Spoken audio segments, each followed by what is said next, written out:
성경 에베소서 4장 같이 보시겠습니다. 에베소 4장이 좀 아마 생각할 거리가 많으실 수가 있어요. 제가 이 교회라는 것이 무엇인지 또 이제 3장까지 어떤 1장부터 3장까지 우리가 하나님의 계획 속에서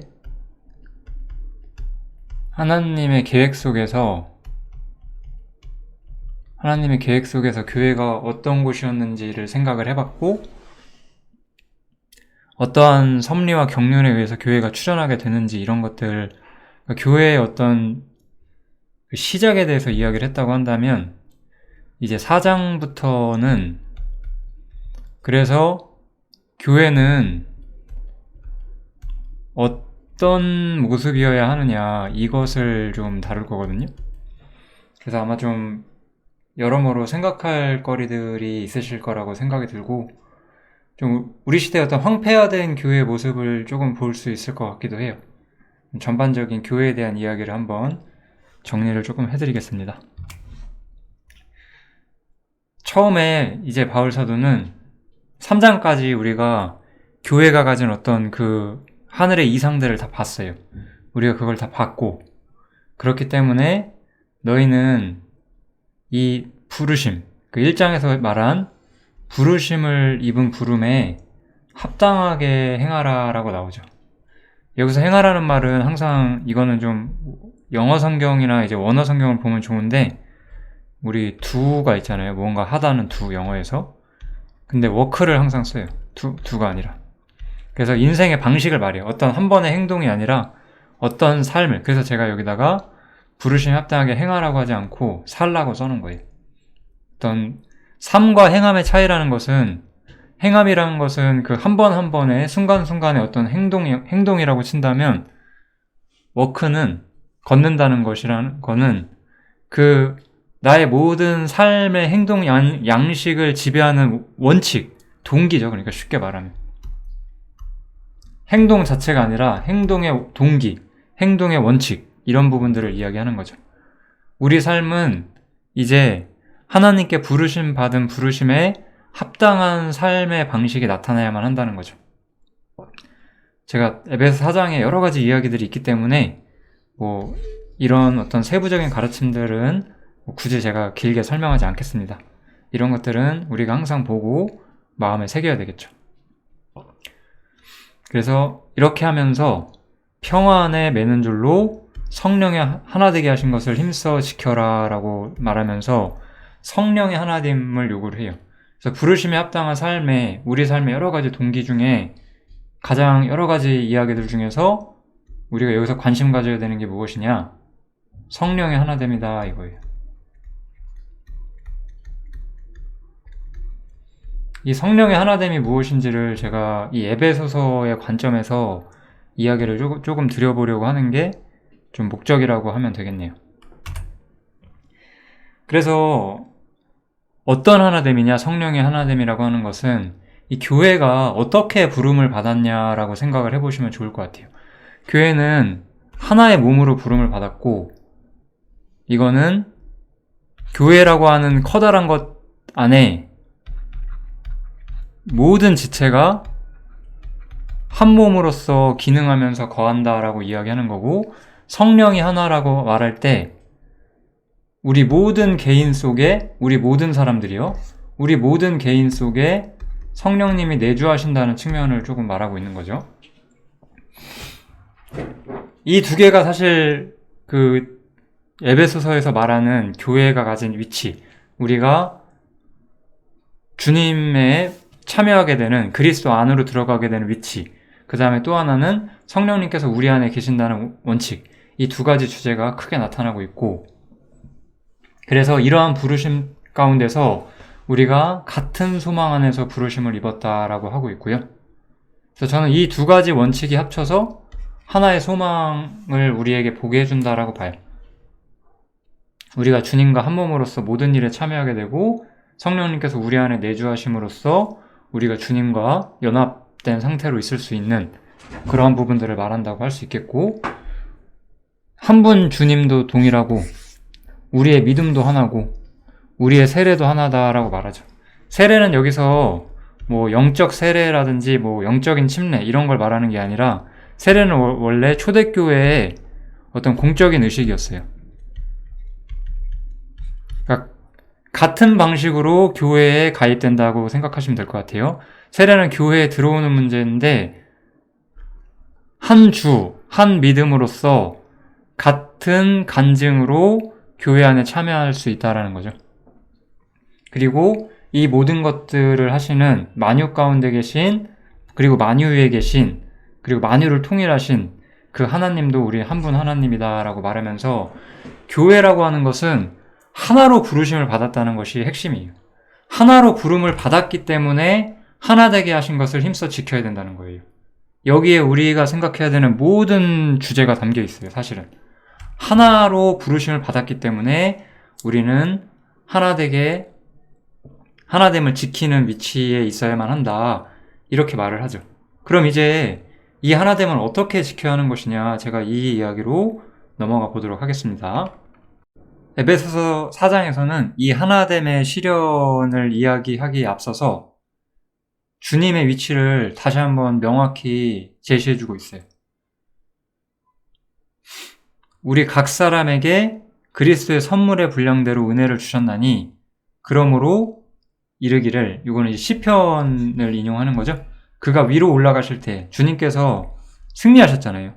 주님께서 사망의 권세에서 승리하시고 사망을 이기시고 사단의 권세를 꺾으시고 사망을 정복하시고 그 모든 것들을 교회와 함께 나누는 자리에 들어오게 됐잖아요. 다시 한번 우리는 주님이 얻은 위치를 다시 한번 봐야 돼요. 이렇게 올라가신 다음에 사로잡힌 자를 사로잡고, 이 사로잡힌 자는 바로 우리들이었죠? 우리 죄인들을 말하는 거잖아요. 주님께서 이 죄인들을 부르셨다는 거죠. 그리고 이 사람들에게 선물을 주셨다라고 성경은 이야기를 하고 있는 거죠. 이제 원래 인간은 이 사망이라고 하는 넘어올 수 없는 벽에 막혀 있었잖아요. 그런데 우리가 에베소서 그동안 공부하면서 본 거는 예수님께서 죽으셨고 부활하시게 되죠. 사망의 권세를 이기시고 부활하시게 되고, 이제 우리 교회가 이 부활하신 주님께로 참여하게 된다라고 배웠어요. 그렇게 함으로써 우리 또한 사망의 권세를 이기는 존재 안으로 참여하게 된다는 것이 우리가 에베소서에서 계속해서 봤던 부분이고, 이것은 이제 최종적으로 우리에게 이루어질 일이에요. 그렇지만 지금 현재는 어떻죠? 현재는 우리가 이렇게 생각을 하셔야 돼요. 현재 주님께서는 하늘에서 계세요. 그리고 또한 이제 머리로서 우리 위에 계시죠. 그리고 이제 교회는 지금은 아직은 땅에 있어요. 교회는 몸이죠. 아까 몸이 하나라고 우리가 봤죠. 그 몸이 하나라고 하는 것은 뭐 나중에 완성된다 그런 뜻은 아니에요. 현재적으로 이 몸의 형태를 가지고 있다라고 이야기를 하는 거죠. 그래서 이제 사로잡힌 자를 사로잡으신 그 주님께서 이제 자기가 사로잡은 이 교회 있잖아요. 이 교회의 지체들에게 선물을 주신다라고 하는 거죠. 이 선물을 우리가 은사라고 합니다. 그래서 이 은사가 주어지는 문제를 다루고 있어요. 그러면 교회는 이제 주님의 머리와 몸의 관계로서 이제 이 은사들을 사용해서 몸을 세우는 일을 하는 거예요. 이렇게 몸을 세우는 일을 하면서 하나됨을 표현하게 되는 거죠. 이게 바로 현재 지금 교회의 위치다, 이렇게 생각을 해주시면 되겠습니다.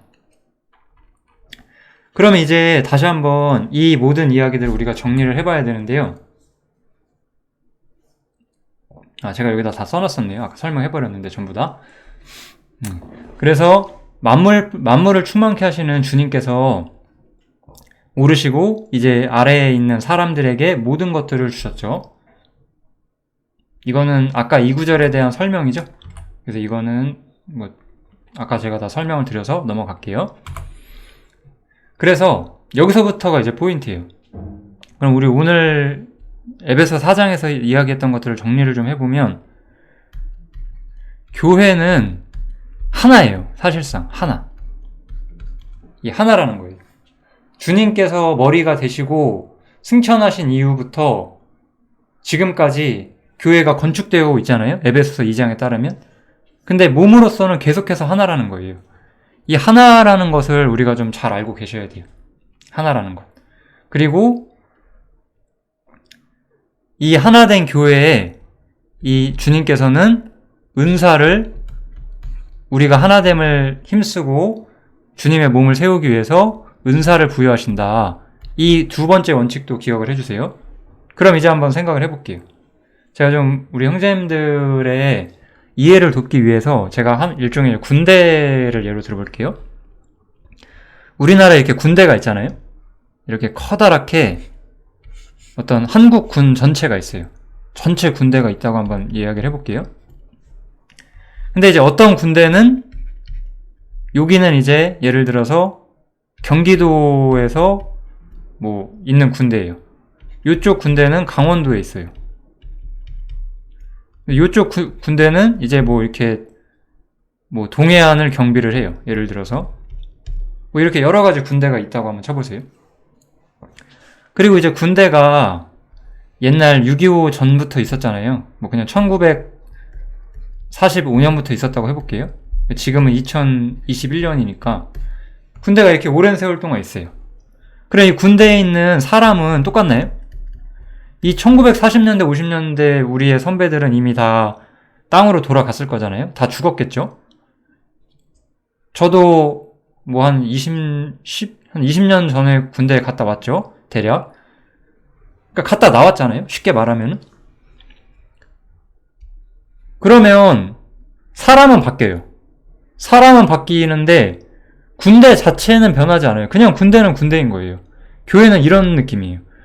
교회는 그냥 2000년 역사가 지났지만 하나예요. 그냥. 이 경기도에 있는 군대와 강원도에 있는 군대가 다른 군대가 아니에요. 그냥 맡은 지역과 어떤 수비하는 위치가 다를 뿐이지 그냥 하나의 목적을 가진 군대란 말이에요. 이게 일치라는 거거든요. 이 하나의 목적을 가진 군대. 이런 것들이 이제 하나 됐다라는 표현이 좀 어울려요. 즉, 교회라고 하는 것은 그냥 하나님 보시기에 그냥 하나여야만 하는 거예요. 원래는. 원래 교회라고 하는 것은 하나님 보시기에 하나여야만 하는 것이다. 이렇게 생각해 주셔야 돼요. 우리는 경기도에 있는 군대랑 강원도에 있는 군대를 보면서 저 두 군대가 다르다고 생각하지 않아요. 똑같다고 생각을 하지. 그냥 맡은 역할이 조금 다를 뿐이라고 생각을 하죠. 이게 원래 군대의 모습은 원래 이런 것이고 교회의 모습이 사실 이래야만 하는 거거든요. 이제 좀 다시 한번 이제 교회라는 입장에서 한번 정리를 해볼게요. 이러한 개념을 좀 이해하시면서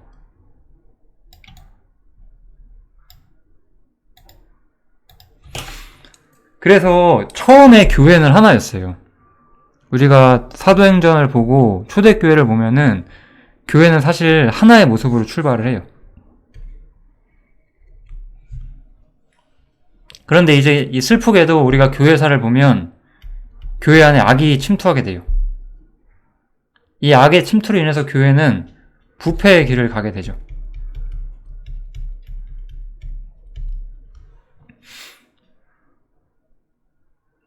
이렇게 부패의 길을 가게 될 때 때로는 깨어있는 사람들이 나타나게 돼서 분리의 길을 선택을 해요.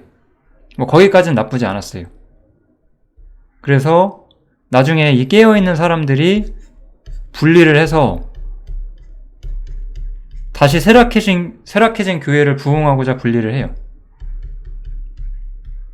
부흥을 위해서 분리를 한다고 한번 예를 들어볼게요. 여기까지는 좋아요. 이런 일들이 교회 역사상 계속 있어 왔죠? 또 여기도 악이 들어오고 또 나뉘어지고 또 악이 들어오고 나뉘어지고 이런 일들이 있어 왔어요. 그래서 지금 현 상태의 교회가 어떤지를 우리가 한번 생각을 해볼게요. 그래서 지금 우리 현 상태의 교회,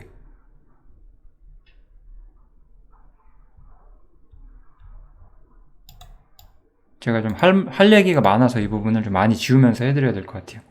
그래서 지금 현 상태의 교회는 이 기독교계라고 하는 세계 안에 이 교파가 난무하는 세계가 됐어요. 이렇게 막 교파가 난무해요. 지금 교파가 여러 개가 있어요. 여기도 교파, 여기도 교파, 이렇게. 그러면 이 교회들이 하나 돼 있느냐 아니냐를 봐야 돼요. 이런 얘기를 하는 거예요. 지금 에베소서. 여러분들이 있는 교회 뭐 10명이든 20명이든 100명이든 그 자신들이 어떻게 하나 되고 뭐 서로 이렇게 우애 다지면서 하나 되고 있는지 이런 생각을 하시고 있을 수 있는데, 그런 거는 이제 고린도 전서에서 봐야 되는 거고 에베소서에서 보는 거는 그런 측면이 아니에요. 교회가 이렇게 지금 이런 상태로 있어요. 예를 들어서 그냥 크게 볼게요. 여기 이제 천주교가 있어요. 천주교도 사실은 교회에서 시작을 했죠. 그 다음에 이제 개신교가 있는 거죠. 크게 봤을 때. 그 다음에 이제 개신교 이후에 이 신사도 운동이 나오면서 좀 현대 많이 있는 여러 교파들이 나오고 이렇게 교파들이 나뉘어요. 그러면 이 교파들은 전부 다 처음 나올 때는 이렇게 하면 안 된다, 하나님을 우리가 이렇게 하면 안 된다, 이렇게 섬기면 안 된다, 이런 뜻을 품고 나오신 분들이 많을 거예요. 그런데 이렇게 교파가 되면서 자신들도 또한 하나됨을 깨는 거예요. 아니 그러면 교회가 악한데도 가만히 있으란 말이냐, 뭐 이렇게 질문하실 수도 있어요. 제가 다 답변 드릴게요. 중요한 거는 이렇게 교파가 난립하게 되는 현재 시대의 교회의 모습이 됐고, 이 각각의 교파들은 전부 다 서로 하나됨을 깨고 있다는 거예요. 왜냐하면 하나님이 주신 어떤 그 영광의 이상으로서의 그 하나된 교회, 이건 이미 무너지기 시작했어요. 그래서 이 문제는 우리가 정말 슬퍼해야 돼요. 슬퍼해야 되는 문제예요. 아니 내가 이런 잘못한 것도 아니지 않냐, 그렇게 생각하실 수 있어요. 그렇지만 그래도 슬퍼해야 돼요. 이스라엘 민족이 잘못했을 때 우리 위대한 선지자들은 자신들의 민족 전체를 위해 슬퍼할 줄 알았어요. 우리는 이런 교회의 모습에 대해서 슬퍼할 줄을 알아야 돼요. 그런데 현재 아마 대부분의 분들은 우리 교파는 옳고 다른 교회는 틀리다라고 생각할 거예요. 저는 여러분들 교파가 어느 정도 옳고 그른지를 제가 말하고 싶지 않아요. 교파가 형성됐다는 것은 하나됨을 깨는 것이다 라고 제가 말씀드리고 싶은 거예요. 그러면 이 말을 하고 있는 니도 지금 또 하나의 교파가 아니냐, 소규모지만 교파가 아니냐, 이렇게 물으실 수도 있어요. 그러면 어떻게 되면 교파가 되고 어떻게 되면 교파가 아니라고 우리가 볼 수 있는지 이제 제가 그 얘기를 조금 드려볼게요.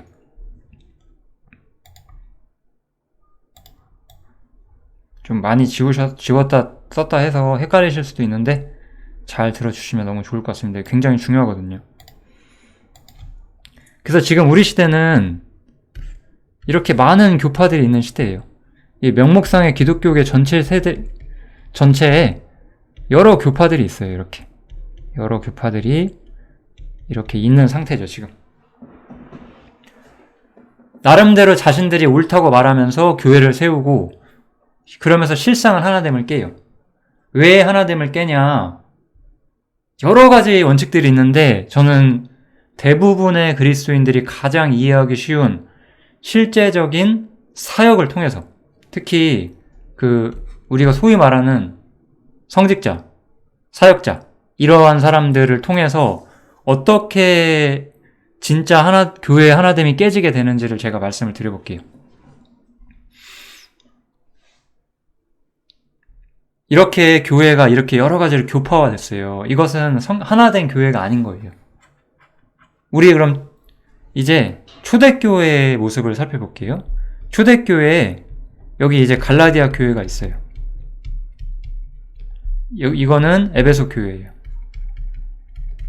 여기에는 이제 로마 교회가 있어요. 네, 뭐 이렇게 여러 가지 교회가 있겠죠? 그러면 이들은 일단 신앙적인 일치가 있었어요. 왜냐하면 우리가 아까 본 것처럼 이 초대교회의 모습, 우리 초대교회가 그냥 막연히, 아까 초대교회부터 제가 악이 들어왔다고 했잖아요. 교회의 실패는 어떤 점에서 막을 수 없었어요. 사도행전 5장에 보시면 초대교회 때부터 교회 안에 악이 들어와요. 그러니까 뭐 초대교회는 되게 완벽하고 막 우리가 막 이렇게 뭐라고 해야 되죠? 그냥 잘 알지도 못하면서 막 너무나 엄청난 교회다, 초대교회로 돌아가자, 이런 환상에 빠지실 필요가 없어요. 다만 초대교회는 어떤 신앙 교리에 있어서 상당한 일치가 있었다라고 일단 보여져요. 제가 보기에는. 아까 보면 이건 이제 처음에 봤던 거죠. 우리 여러 가지 하나됨. 주도 하나요? 믿음도 하나요? 몸도 하나요? 성령도 하나고, 이런 거 나왔었잖아요. 신앙 교리상의 일치가 있었다는 거죠. 그리고 여기서부터 중요하게 되는 건데, 그 교회 간 장벽이 없어요. 교회 사이에 장벽이 없어요. 여기가 포인트예요. 여기가. 우리 형제님들은 이 신약성경을 보시면서 이런 부분을 눈치를 채주셔야 돼요. 이게 굉장히 중요한 거거든요. 교회 간 장벽이 없다는 것은 무슨 뜻이냐? 이 에베소 교회에서 어떤 사람이 이쪽으로 순회 사역을 가요. 그러면 이 사람은 여기서 일하지만 여기서 일해도 또 일꾼이에요. 이 사람이 일로 가도 똑같이 일꾼이에요. 이런 측면을 말하는 거예요. 그러면 예를 들어서 천주교나 혹은 천주교와 비슷한 어떤 단 한 곳에 통제를 받아서 모든 지역교회를 이렇게 연결시켜 놓은 아마 그런 시스템의 교회들이 있을 거예요. 지금도. 그럼 우리는 초대교회랑 똑같이 하고 있다, 그렇게 말할 수가 있거든요. 하지만 그렇진 않아요. 그렇게 하시는 분들은 자기네 교파 안에서만 그걸 하는 거잖아요. 똑같은 교파 안에서만 장벽이 없는 것이지 다른 교파와는 장벽이 있는 거잖아요. 이건 하나됨이 깨지는 거예요. 여기서 교회 간 장벽이 없다는 뜻은 무엇이냐면, 왜냐하면 이 사람들은 그냥 교회가 하나였어요. 이 초대교회 사람들에게 교회라는 거는 원래 하나였어요. 그래서 그냥 여러 지역의 교회들이 있었고, 그냥 신앙적으로 자신들의 신앙을 고백하기만 하면 다 서로 간에 검증 절차는 있었지만 영접을 해주고 함께 교제하고 함께 떡을 떼고 이런 일들이 항상 있었어요. 교회 간, 교파 간 장벽이 없었다는 거예요. 왜냐하면 원래 교회는 하나였으니까. 교회 간, 교파 간에 장벽이 없다는 거예요. 그런데 지금은 교회 간, 교파 간 장벽이 있죠. 장벽이란 건 뭘까요? 제가 한번 예를 들어보겠습니다. 그냥 저 자신을 예로 들어볼게요. 저 자신을 예로 들어보겠습니다. 저는 성경을 가르치는 교사죠. 그러면 제가 주님을 올바로 믿고 성경을 가르치는 교사인데, 때로는 이제 우리가, 예를 들어 제가 이제 어디 사는데 멀리 갔어요. 저를 잘 몰라요. 그러면 옛날 초대교회 같은 경우는 이 사람이 정말 하나님의 사람이고 여러분들에게 정말 좋은 성경을 알려줄 것이다, 이렇게 천거서를 받아서 가는 경우도 있었어요. 왜냐하면 모르니까, 잘 정보가 없으니까요. 근데 어쨌든 그렇다고 칩시다. 그런데 그런 상황에서 그 다른 교회에 이제 좀 멀리 떨어진 교회에 제가 갔어요. 근데 어쨌든 제가 제 자신을 검증했어요. 제가 그리스도인이고 하나님 말씀을 가르치는 사람입니다라고 말했어요. 그러면 이 사람들은 저를 환대해 줄 것이고, 초대교회라면요, 환대해 줄 것이고, 저는 교사기 때문에 여기에 가서도 저는 가르치는 일을 할 수가 있어요. 이게 하나 된 거예요. 이런 게 하나 됐다는 거예요. 지금 에베소서에서 말하는 교회의 하나됨이라고 하는 것은. 그럼 한번 제가 여쭤볼게요. 이 성경을 배우시는 분들 중에서 만약에 저랑 함께 모이는 분들이 아니라고 쳐볼게요. 제가 만약에 여러분들이 다니는 교회 가면은 제가 말씀을 전할 수 있겠어요? 그렇게 해주는 교회다면 하나됨을 지키려고 하는 교회일 거예요. 말도 안 된다라고 말하면 그건 이미 하나됨을 깨고 교파주의에 들어갔다는 거예요. 이렇게 이해를 해주셔야 돼요. 왜 이렇게 생각해야 되지? 라고 여러분들이 이제 생각하실 수가 있기 때문에 이제 이 구절, 그가 혹은 사도로 선지자로 복음 전하는 자로 목사와 교사를 주셨다. 이 말씀을 다시 한번 풀어드리면서 다시 한번 이 이야기를 정리를 해보겠습니다. 우리는 아까 모든 것에서 일치된 하나의 교회를 봤어요. 그래서 이거는 온 세상에 이 에베소서에서 말한 하나됨은 온 세상의 교회가 하나님의 이상 속에는 하나로서 서 있어야만 한다는 거예요. 그리고 이렇게 온 세상 속에 하나로 선 교회를 주님께서는 자신의 능력으로 아까 선물을 주셨다고 했잖아요. 그래서 이 교회에 이 하나님께서, 주님께서 이 온 세상에 하나로 서 있는 이 교회, 전체 교회 안에 선물을 주신단 말이에요. 여기서 선물은 그래서 사역자들로서 묘사가 되고 있어요. 이거는 명확합니다, 아주. 사역자. 그래서 5부류의 사역자가 나와요. 사도, 선지자, 복음 전하는 자, 목사, 교사. 이렇게 5가지 부류의 사역자들이 나오고 있어요. 이들은 제가 다시 한번 정리해 볼게요. 이 5부류의 선지자들은, 이 5부류의 사역자들은 하나님께서 교회를 세우기 위해서 주시는 일꾼으로서 묘사가 돼 있어요. 누가 주신다고 했죠, 제가? 하나님이 주시는 사역자들이에요. 하나님이 주시는. 이게 포인트예요. 하나님이 주시는 사역자들이에요. 바울 사도는 사도였죠. 그리고 제가 에베소서 2장 3장 할 때도 초대교회에 선지자들이 있었다라고 말씀드렸어요. 구약 선지자가 아니고요. 그래서 이 두 사람의 특징은 성경이 완성되기 전에, 성경 완성 전에 아직은 뭔가 혼잡스러웠던 초대교회 시절에 어떤 교회의 기초와 토대를 쌓았던 일꾼들이죠. 그래서 지금은 사도와 선지자는 없죠.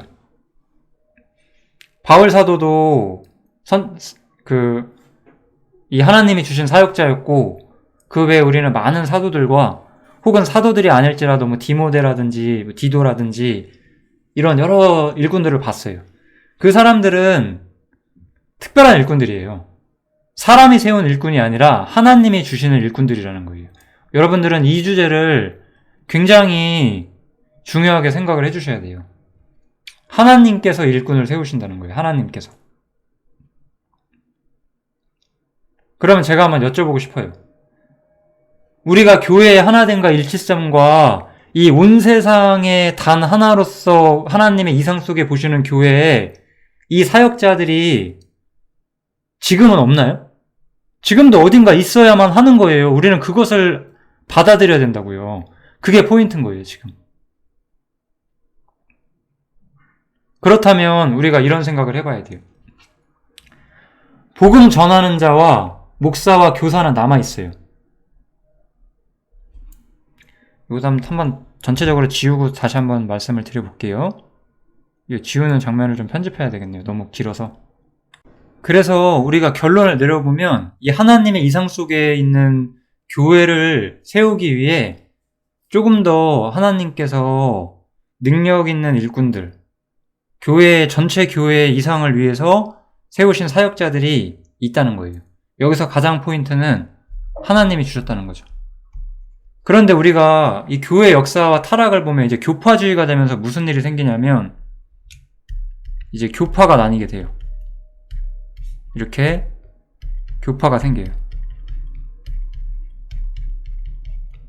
그럼 교파가 생긴 다음에 어떤 일이 발생하게 되나요? 이 교파에서 자신들만의 시스템을 통해서 설교자들을 만들죠. 이것은 어떤 신학대학 출신들을 이렇게 채용하는 교회도 있고, 제가 보니까 이렇게 옛날에 직장 하려고 이렇게 취업 사이트 검색하다 보면 목사랑 전도사도 취업하더라고요. 그거 보고 정말 코웃음을 쳤습니다, 옛날에. 혹은 이제 그 교파 조직 내에서 자체적으로 일꾼을 세우기도 하고, 여러 가지 방식들이 있어요. 제가 모르는 무언가도 있겠죠? 그럼 이것은 하나님이 주신 사역자가 아닌 거예요, 형제님들. 그것을 이해하셔야 돼요. 이거는 하나님이 주신 사역자가 아니고 사람이 세운 사역자들인 거예요. 물론 어떤 사람이 정말 하나님께서 세울 만한 사람이고 사람들에게도 인정받아 서올 수도 있어요. 뭐 그런 케이스도 있을 수 있어요. 괜찮아요. 그런데 중요한 거는 이런 시스템들은 이미 하나님이 주신 하나됨을 깨진 상태에서 자신들만의 교파를 유지하는 하나의 방식이 돼버린 거죠. 이런 것들은 교회 안에 커다란 어떤 문제점 두 가지를 가져오게 돼요. 왜냐하면 아까 이 사역자들은 선물이라는 측면에서, 은사라는 측면에서 교회 안에 주어지는 측면이었고, 이들을 통해서 교회의 중요한 원칙들이 세워지게 되는데, 여기서 이제 한번 보시면 두 가지의 케이스가 있어요. 어떤 사람이 은사가 있어요. 일꾼으로 쓰임받을 수 있는 은사가 있어요. 그렇지만 주님 일을 할 수가 없어요. 왜냐하면 자신이 속해 있는 교파가, 자신이 속해 있는 교회가 안 불러줘서. 그럼 이 사람은 교회가 안 부르니까 나는 그냥 지금처럼 뭐 소위 말해서 평신도로 사는 거야, 이렇게 생각할 수가 있어요. 그럼 이 사람은 어떤 사람이 되는 건가요? 하나님 앞에 책임을 안 하는 사람이 되는 거예요. 왜냐면 우리 달란트 비유를 한번 기억해 보실래요? 마태복음 같은 데 보면 달란트는 하나님께서 주시고 하나님과 계산하는 거거든요. 하나님께서는 어떤 사람에게 충분한 달란트 혹은 은사를 주셨어요. 이 복음을 전하거나 혹은 목사의 일을 할 수 있거나 목사와 교사의 어떤 세부적인 역할군은 제가 마지막에 정리를 할게요. 아무튼 이런 일꾼으로 세울 만한 능력과 은사를 가진 사람이에요. 그런데 내가 속한 교파가 날 부르지 않아. 그래서 안 해. 그렇게 하면 이 사람은 하나님께서 자신에게 주신 일을 안 하게 되는 거예요. 그럼 이 사람은 책임을 다하지 못한 종이 돼요. 게으른 종이 되는 거죠. 근데 우리는 이런 경우에 어떻게 말해요? 아마 대부분 이런 말씀들 많이 하실 것 같아요. 자리가 사람을 만든다. 이런 자리에 올려놓으면 이런 사람이 될 수 있다. 그런 말은 성경에 없는 거예요. 원래 은사가 있는 사람은 그냥 그 자체로 돋보이고, 그들은 하나님의 일을 하기 위해 헌신된 준비가 돼 있고 즉각적으로 일을 할 수 있고, 그들이 일하는 걸 아무도 막을 수 없어요. 원래 그런 거예요. 반대로 이제 실상 은사가 없어요. 은사가 없는데 교회에서 어떤 뭔가 잘 보인다든지 뭐 아무튼 신학대를 졸업했다든지 해서 이제 여기서 주님이라는 건 특별히 이제 사역이죠. 사역을 시작을 해요. 그럼 이 사람의 사역에는 실상 은사가 없기 때문에 이제 능력이 없죠. 이 사람은 힘이 없어요. 이런 두 가지 오류들이 발생하게 돼요. 왜냐하면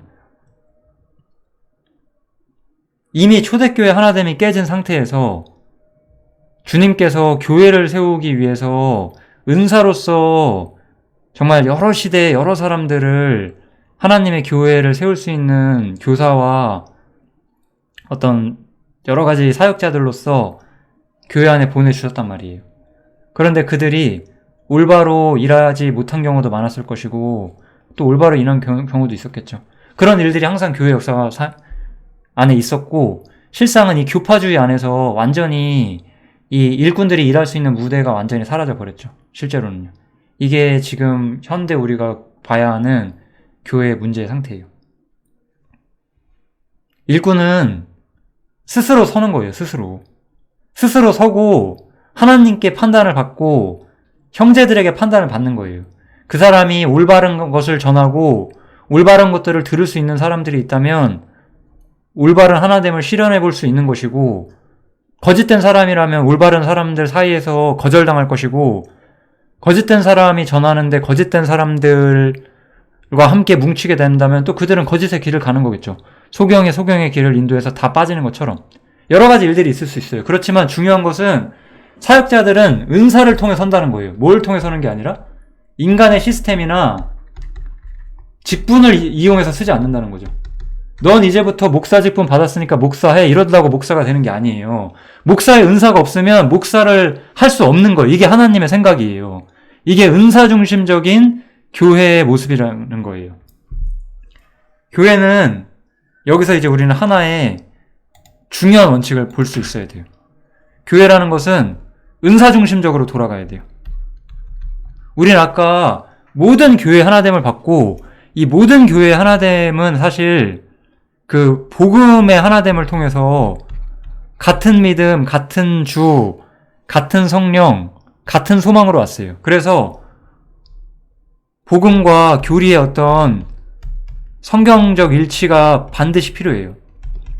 그리고 만약에 이것이 맞다고 한다면 어떻게 하는 하나됨이 성경적 일치일까요? 은사 중심이 성경적 일치죠. 여러분들의 교회는 은사 중심적인가요? 은사가 없는 사람은 사역을 하시면 안 돼요. 물론 우리가 고린도 전서를 보면 모든 사람이 다 겸면할 수 있어요. 그런 거 가능해요. 그런데 이 에베소서에서 말한 사역자는 교회 전체를 세우기 위해서 특정 지역교회 안에서 이렇게 하는 것이 아니라 전체 교회에서 나름대로 역할을 하기 위해서 하나님께서 보내시는 그런 사람들이라는 거예요. 이들은 은사 중심적인 사람들이고 이들의 사역은 사람의 통제를 받지 않아요. 이런 사람들은 사람의 통제를 받지 않습니다.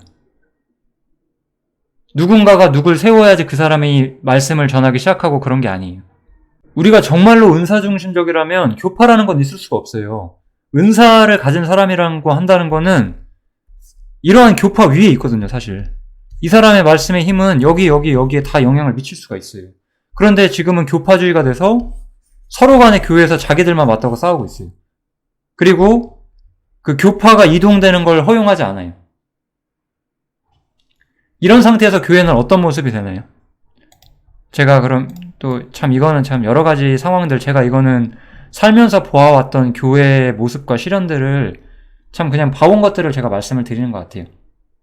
저도 또한 이 하나님의 교회가 어떤 것인지를 정말 묵상하고 찾아가면서 물론 이제 사실 완전히 쇠락한 교회가 있어요. 완전히 쇠락한 하나의 교회. 여기에는 구원받은 사람이 아예 없는 정말 완전 쇠락한 교회예요. 여기는 나름대로 거듭난 사람들이 있어요. 거듭난 사람들이 많다고 쳐볼게요.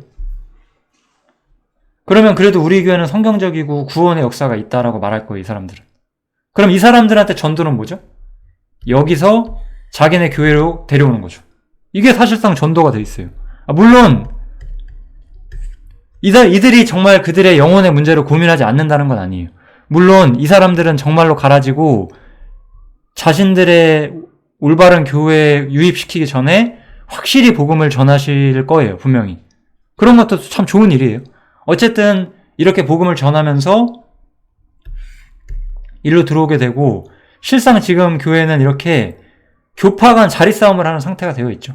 여기서 이제 온갖 가라지들과 이단들과 사기꾼들이 넘쳐나는 시대고 그들 가운데는 나름대로 정말 올바로 복음 전하는 교파들도 있어요.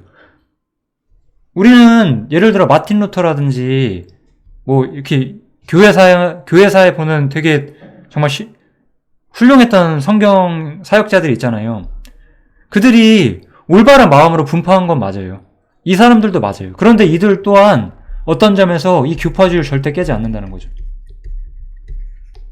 이 교파주의를 부수지 못해요. 이 교파주의 안에 갇혀 있어요. 그래서 이 자신들 바깥에는 구원이 없을 것이다. 이런 생각들을 하게 되고 자신들 바깥에 있는 사람들을 인정하지 않고 서로 간에 정말 그리스도인으로서 물론 검증의 과정이 필요하지만 서로 교제해보고 정말 구원이 맞으면 함께 교제할 수 있는 이러한 게 없어요.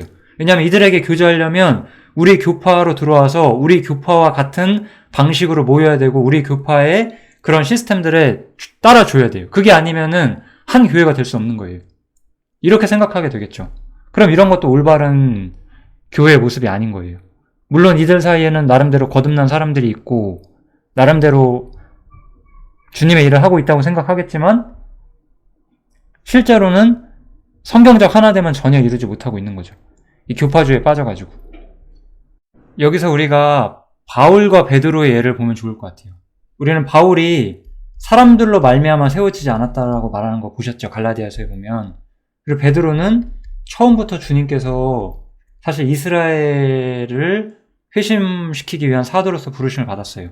그리고 이들은 각자 따로 하나님께 부르심을 받아서 따로 일하다가 언젠가 둘이 만나게 돼요. 만나고 둘이는 서로 간에 인사를 하고 둘 다 하나님의 일꾼이고 하나님의 사람들이라는 걸 서로 간에 확증하고 그것을 기뻐하고 기쁨과 교제의 악수를 나누죠. 이럴 수 있어야 되는데 이 교파주의자들은 이게 안 돼요. 왜냐면 이들은 교파를 딱 세워놓고 니네가 우리처럼 되든지 우리가 니네처럼 되든지 둘 중에 하나밖에 없다라고 하는 거죠. 이 교제의 악수를 나누고 각자의 길을 가는 이러한 교회가 안 되게 돼요. 이렇게 함으로써 하나됨이 깨지게 돼요. 하나됨을 이룰 수가 없는 거예요. 이런 모습으로는. 하나됨이라는 건 뭘까요? 여기에 그 아라비아를 중심으로 바울이 일하던 사역하던 교회가 있었고 예루살렘을 중심으로 베드로가 사역하던 교회가 있었고 이들은 별로 교류가 없었지만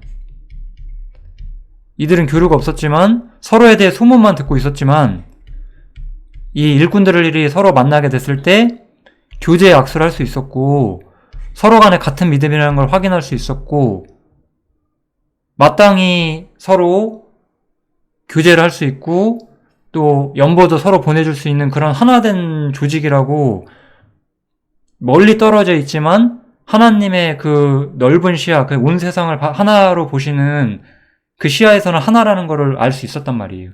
그런데 이렇게 사역을 안 해요. 그럼 우리가 하나됨을 돌아가려면 어떻게 해야 될까요? 이런 모습을 추구하셔야 되는 거예요. 교회가. 교파적 장벽을 깨시고 은사중심적인 교회를 시행하셔야만 하는 거예요. 여러분들은 구원받은 개인일 수 있고 구원받은 사람이지만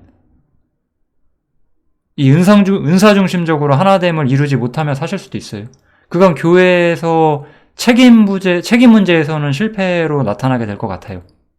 물론 여러분들 개인이 구원받았다는 것 자체는 변함이 없어요. 이거는 우리 개인의 구원 문제가 아니라 교회가 하나됨을 어떻게 실현할 것인가 하는 문제란 말이에요. 좀 이해가 되시면 좋겠네요. 이런 원칙들이. 제가 좀 최대한 쉽게 설명하려고 노력을 많이 했는데 이렇게 교회에 보시면 바울과 베드로는 전부 하나님이 세우신 사역자예요. 그리고 우리는 바울과 베드로를 뛰어넘는 역사 가운데 사역자를 볼 수 없겠지만 어쨌든 하나님께 말씀을 받고 은사를 받고 열심히 수고하고 있는 그리고 교파를 뛰어넘어서 그냥 올바로 성경을 전하고 성경적 하나됨을 제시하고 있는 그런 사람들이 다 어딘가 있을 거라고 저는 생각해요. 많지는 않겠죠, 물론. 많을 거라고 생각 저도 안 해요. 그렇지만 우리는 열려 있어야 돼요. 만약에 어떤 사람이 자신이 정말 올바른 신앙을 가졌다는 것을 우리 모임에 충분히 제시해주고 그 사람에게 사역을 할 수 있을 만한 은사가 있다면 우리는 그의 말씀을 들을 거예요. 반대로 우리가 그렇게 나아갈 때도 그렇게 해줄 수 있어야 그게 서로 하나됨을 추구하는 그런 교회의 모습이라고 할 수 있는 거예요. 이거는 교회 내부에 이미 같은 지역, 같은 시간으로 얽혀져 있는 소수의 사람들이 뭐라고 하죠? 어떻게 친교를 하나된 상태를 유지하느냐의 문제가 아니라 전체 교회 하나됨을 하나님께서는 원래 어떻게 세우려고 하셨고 이게 어떻게 무너져 내렸는지를 살피고 있는 거예요. 저희가 지금 좀 이 정도 하면 어느 정도 이해는 되셨을 것 같고 이제 마저 이야기를 좀 해볼게요. 그래서 이렇게 하나님이 은사로서 전체 교회를 위해 주시는 사역자들이 있는 거죠. 아까 사도와 선지자는 이야기했고 복음 전하는 자들이 있을 수가 있어요. 이들은 특히 바깥으로 뻗어나가는 말씀과 전도에 굉장히 특화되어 있는 그러한 사람들이라고 할 수 있겠죠. 이들은 이방인들을 회심시키는 데 있어서 하나님께 크게 부르심을 받은 사람들일 수가 있겠네요. 어디에 어떤 모습으로 있을지 간에요. 사실 베드로는 어찌 보면 복음 전하는 자죠. 물론 베드로는 사도예요. 베드로는 물론 사도고 바울도 사도인데 두 사람의 어떤 역할을 봤을 때 저는 베드로는 복음 전하는 자였다고 생각이 들어요. 베드로는 정말 많은 사람들에게 복음을 전했어요. 그리고 목사와 교사가 있어요. 목사는 사실상 교회를 목양하는 사람들이라고 보시면 될 것 같아요. 그러니까 이들은 지혜와 질서를 가지고 교회 내부를 잘 치료해 줄 수 있는 사람, 그런 사람들, 내부의 어떤 치리 문제를 잘 처리하는 사람이죠. 교회 안에 형제들끼리 잘 못하는 거, 다툼 있을 때 잘 해결해주고 올바로 사는 법들 잘 가르쳐주고 이런 사람들이 아마 목사의 역할을 맡은 그런 사역자들일 거예요. 저는 이러한 부류의 사람들이 정말로 많이 필요하다고 생각을 해요. 그 다음에 이제 교사가 있어요. 우리 이런 거 많이 있죠.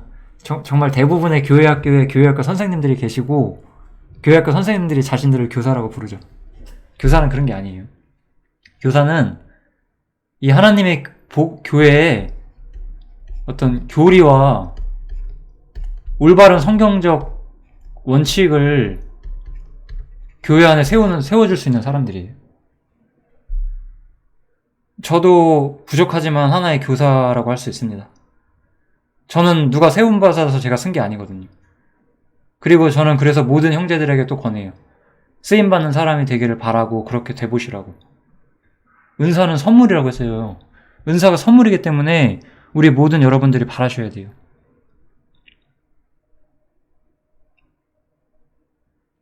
그래서 목사와 교사와 복음 전하는 자가 있어요. 이 사람들은 사람이 세우지 않고, 저도 제가 말씀 전하면서 반대를 많이 받았기 때문에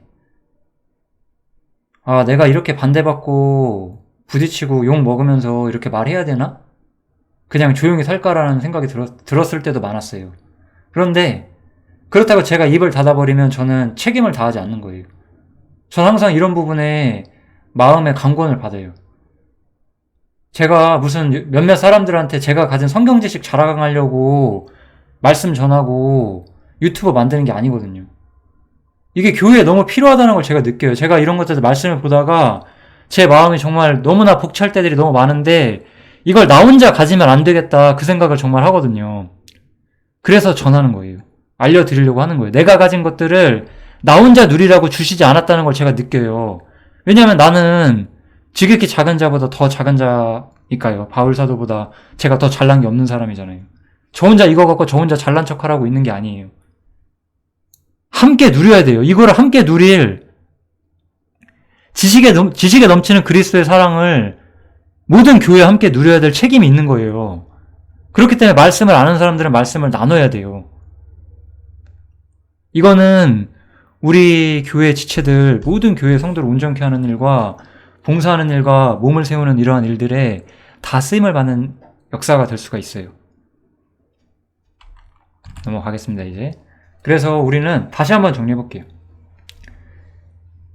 성경적 하나됨을 위해서는 먼저 믿는 것과 아는 일이 하나가 되어야 돼요. 이 교리적 일치가 반드시 있어야 돼요. 이 교리적 일치가 없기 때문에 하나됨이 안 되는 사람들이 있고, 저도 그런 사람들한테까지 우리와 교제 약수를 할 수 없죠. 이 교리적 일치가 있어야지만 교제 약수를 열 수 있는 거예요. 예를 들어 제가 어느 교파 분들한테 이걸 전했다고 쳐요. 근데 나는 네 말은 틀린 것 같다. 우리는 이렇게 교파 세우는 게 맞는 것 같다. 그러면 그분이 정말 구원받은 사람이 맞아도 교제를 지속하기엔 힘들어요. 왜냐하면 그분께서 교리적 하나됨, 성경적 하나됨을 거부하셨기 때문에. 눈이 떠지기를 제가 바라긴 하겠죠. 그렇지만 어쩔 수 없는 거예요. 그건 기다릴 수밖에 없어요. 저희 입장에서는. 우리는 언제나 열려있고, 우리는 교파적 장벽 없이 누구든지 성경적 하나됨을 추구한다면 만날 수 있어요. 꼭 누가 있어야지만 우리가 이렇게 되고 그런 거 없어요. 제가 없는, 저는 그냥 시골 마을에 살고 있고, 저기 멀리 사시는 분들이 함께 모이면서 여러 말씀 나누시고, 가끔씩 저와 이렇게 교제하시고 상관없는 거예요. 그런 것들은. 제가 그런 거 다 통제할 수 없고, 통제하지도 않아요. 자유하잖아요, 우리는. 어쨌든 이렇게 교리적 일치를 통해서 교제 약수가 일어나게 되고, 그 안에서 이제 온전한 사람으로서 그리스도의 장성한 분량이 충만할 때까지, 이거는 그냥 우리가 에베소서 1장에서 3장까지 배웠던 그 영광의 이상이고, 우리 에베소 1장부터 3장에서 제가 이랬죠? 그리스도가 하나님의 계획과 섭리의 중심에 있으시다고. 이 모든 것의 중심에 있는 주님을 향해서 주님을 알아가는 대로 우리의 모든 시야가 나아가는 걸 말해요. 이렇게 할 때, 교회가 이렇게 할 때 어떻게 될까요? 사람의 괴술과 유혹에 빠져서 교훈의 풍조, 다른 교리죠. 이 다른 교리에 빠져서 요동치 않게 할 수 있어요. 그럼 다시 한번 좀 이해를 하실 수가 있을 거예요. 지금 이 하나님이 주신 사역자들은 교회를 세우게 되는데, 어떤 점에서 교회를 세우냐? 교회의 진리를 보존하는 데 있어서 굉장히 필요한 사람들이라고 말하는 거예요.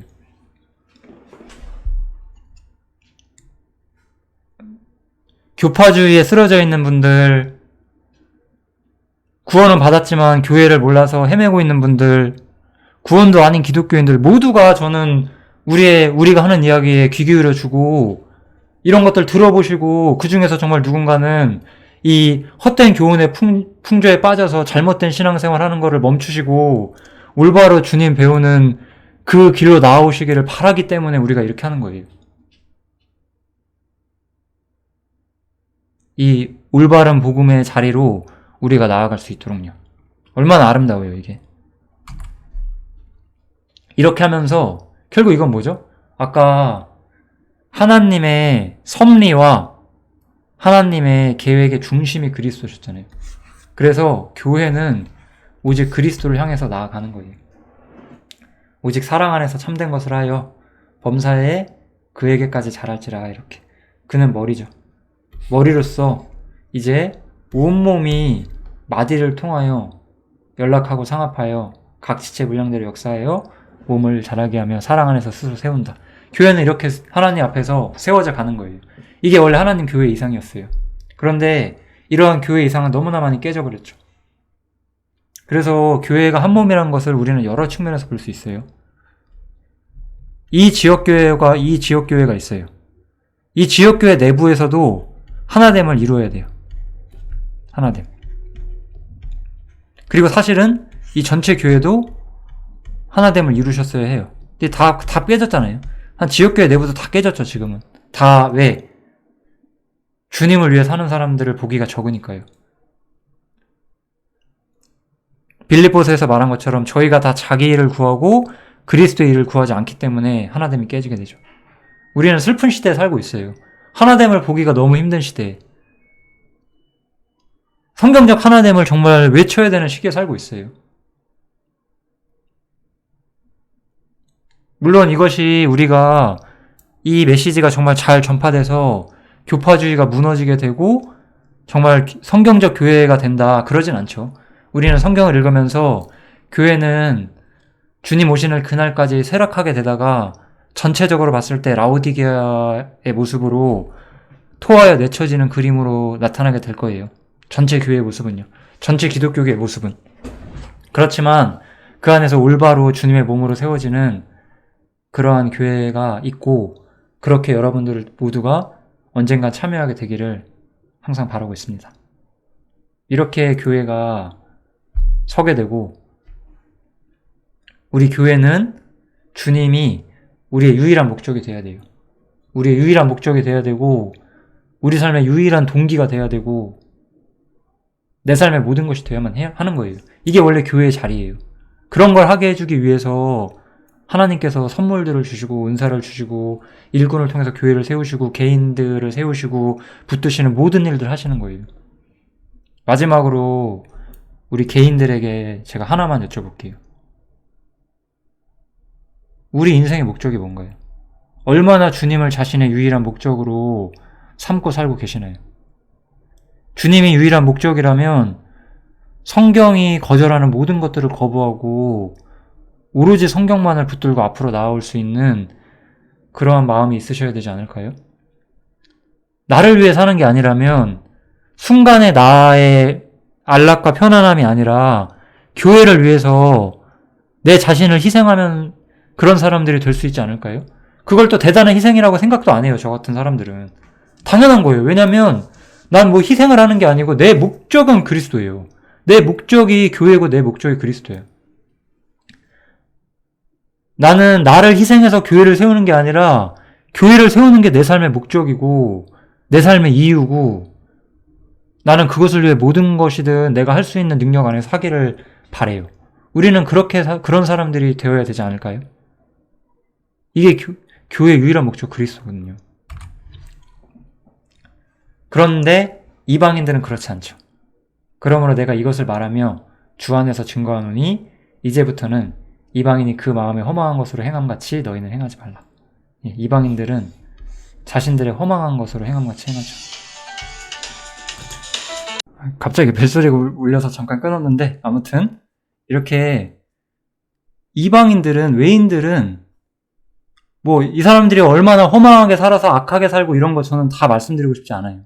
그 모든 것들은 자기 인생의 목적이 자기 자신이거든요. 이게 구원받기 전 우리의 모습이었잖아요. 그런데 우리는 어때요? 우리는 주님이 우리의 유일한 목적이 되어버렸어요. 그래서 우리는 더 이상 이렇게 자기 자신을 위해 살면서 자기 자신을 위해 살면 총명이 어두워지고 무지함과 강팍감으로 하나님을 떠나는 인생밖에 남지 않아요. 그게 아니라 우리는 유일한 목적이신 주님을 추구하는 삶이 되는 거죠. 이게 이제 우리에게 남은 삶의 모습이 될 수밖에 없는 거예요. 여기 보시면 이제 그 옛사람을 벗어버리고 새 사람을 입으라는 표현이 나와요. 우리는 교회가 이제 죽으시고 부활하신 주님과 연합해서 절대적으로 새로운 위치에서 하늘에서 주님과 연합된 존재로 묘사가 되고 있어요, 항상. 그래서 우리는 그냥 죄사함 받고 구원받았다가 아니라 전적으로 새로운 위치에서 하나님께 부르심을 받았고 하나님과 연결되어 있는 하늘에 속한 존재로서 우리가 나타나게 돼요. 그런 사람으로서 우리가 어떻게 살아야 되는지를 이렇게 원칙을 옛사람, 구원받기 전 그 이방인들처럼 행하는 인생은 이제 우리에겐 끝났고 이제 우리는 하나님께 부르심을 받고 주님과 연합된 위치에서 새로운 방식의 삶이 우리에게 주어진다는 것을 이야기하고 이 뒤로도 여러 구절이 나와 있어요. 뭐 있죠? 화를 낼지언정 하루를 넘기지 말라든지 뭐 여러 가지 말씀들이 있는데 그런 것들이 이제 우리 삶의 세부적인 겉면으로 드러나게 되는 거죠. 그런 것들은 우리가 언제든지 가볍게 편하게 묵상할 수 있기 때문에 제가 오늘은 그런 얘기까지는 하지 않도록 하겠습니다. 이렇게 우리의 삶은 온전한 복음을 중심으로 성경적 하나됨을 추구하면서 그 하나됨 안에서 새로운 피조물로서 주님을 우리의 목적으로 삼고 살아가는 사람들이 되어야 되겠죠. 이런 부분들을 이해하시면 좋겠습니다. 성경 에베소서 4장 여기서 마치겠습니다. 감사합니다.